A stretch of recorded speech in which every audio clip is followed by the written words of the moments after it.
क्या आपको लगता है कि ये हिंदू और मुसलमानों के बीच जबरन द्वेष फैलाने के लिए इस तरीके का स्टेटमेंट दिया गया है?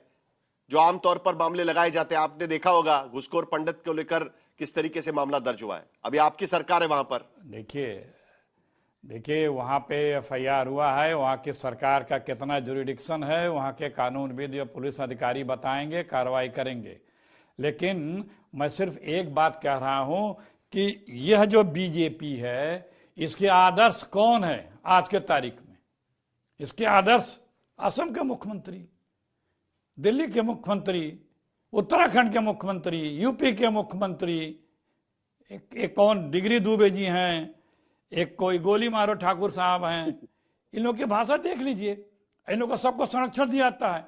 हेट स्पीच में हिंदुस्तान इतना आगे जा रहा है, उसकी टीआरपी इतनी जबरदस्त चढ़ रही है। पिछले साल 2024 के हेट स्पीच में इस बार 13% का इजाफा हुआ 25 में, और 88% हेट स्पीच देने वाले बीजेपी के नेता हैं।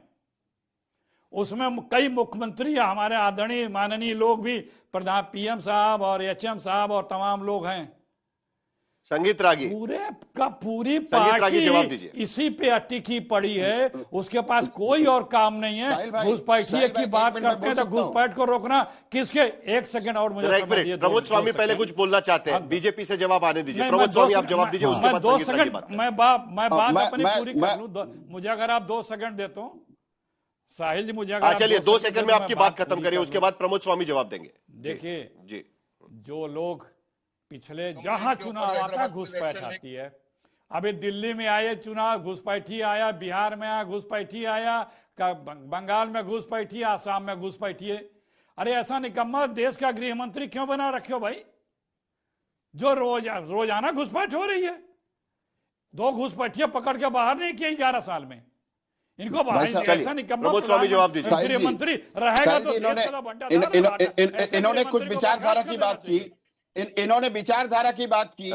मैं ये कहना चाहूंगा कि भारतीय जनता पार्टी दीनदयाल उपाध्याय जी की अंत्योदय की विचारधारा, भारतीय जनता पार्टी दीनदयाल उपाध्याय जी की अंत्योदय की विचारधारा के ऊपर काम करती है। और अंत्योदय का मतलब है कि सत्ता का सुख समाज के अंतिम व्यक्ति तक पहुंचना चाहिए।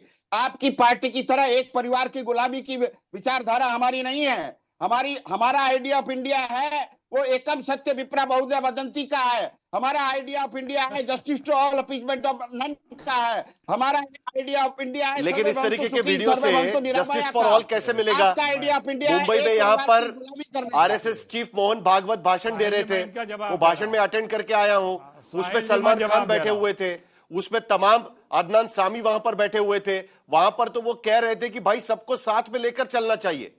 इस तरीके का वीडियो और ध्रुवीकरण की राजनीति हम करते रहेंगे, ये स्टेटमेंट कहां तक ये सब चीजें करती रहेंगी Pramod Swami ji? Idea of India में सभी लोग शामिल है। आरएसएस चीफ ये बात कहने की कोशिश कर रहे हैं। हमारे माननीय मुख्यमंत्री ने बिल्कुल स्पष्ट कर दिया है कि ऐसा कोई वीडियो उनके ट्विटर हैंडल से पोस्ट नहीं किया गया है। तो ये बात वहीं खत्म हो चुकी है। इसी एक बात के ऊपर मैं बार-बार उत्तर देना मैं उचित क्या आशुतोष ये बात खत्म हो गई है मानना चाहिए? क्योंकि ये बात यहां पर खत्म नहीं होगी, अभी तक इसका कोई स्पेसिफिक स्पष्टीकरण नहीं है। जवाब देने दीजिए मुझे साहिल जी, मुझे 10 मैं आता हूं आपके पास आता हूं मैं अखिलेश जी, आता हूं आपके पास। आशुतोष अरे इनका जवाब आता हूं आपके पास, आता हूं आपके पास जी, आता हूं आशुतोष। देखिए साहिल, ये हिमंता बिश्वा शर्मा का पूरा एक ट्रैक रिकॉर्ड है। जब से वो असम के मुख्यमंत्री बने उसके बाद से लगातार वो हिंदू मुसलमान की पॉलिटिक्स कर रहे हैं, लगातार मुसलमानों को टारगेट करने की कोशिश कर रहे हैं। इसमें किसी के मन में अगर कोई संदेह है तो बात बिल्कुल अलग है।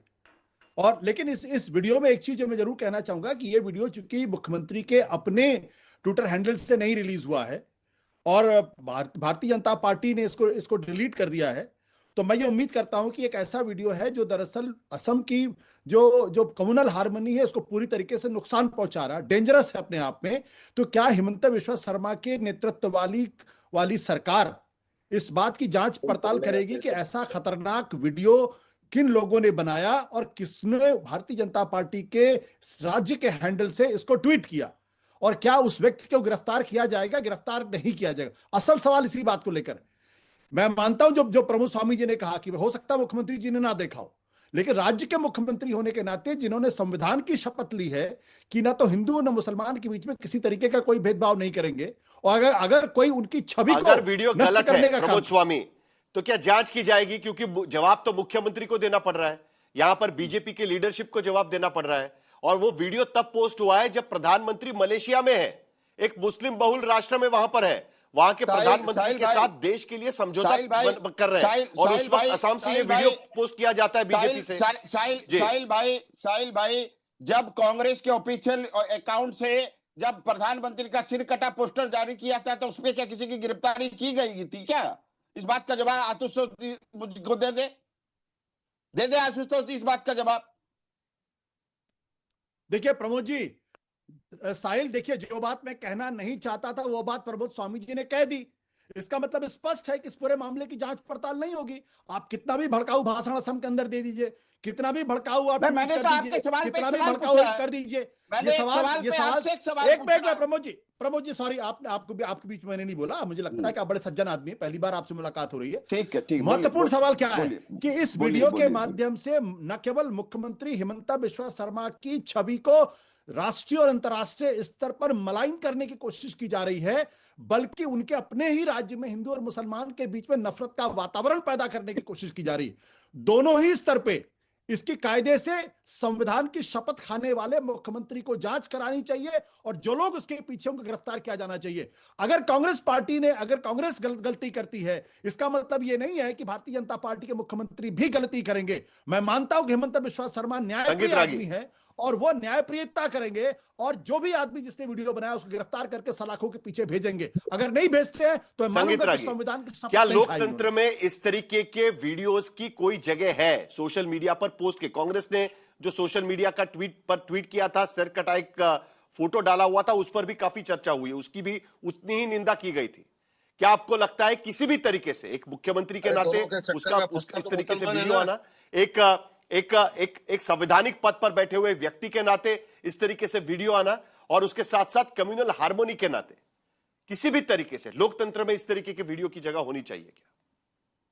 साहिल, लोकतंत्र में ऐसी वीडियो की जगह नहीं होनी चाहिए, लेकिन क्या लोकतंत्र में ऐसी भाषा का इस्तेमाल होना चाहिए कि मोदी तुम्हारी बोटी बोटी काटेगा, जो बोटी बोटी काटेगा उसको 1 लाख और 10 लाख इनाम देंगे, और उसको कांग्रेस नहीं होनी चाहिए नहीं, उसको कांग्रेस पार्टी राज्यसभा भेज देती है।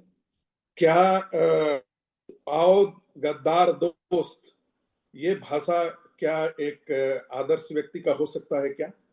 क्या ऐसी भाषा का व्यक्ति जो है वो जिसे कह सकते हैं, अभी कांग्रेस के प्रवक्ता कह रहे थे कि भाई उनका आदर्श कौन है, तो क्या एलओपी आदर्श हो सकते हैं क्या, जो कहते हैं कि मोदी तू पिटेगा? इस प्रकार की भाषा का हो सकता है क्या? दूसरी बात आते हैं ध्रुवीकरण का।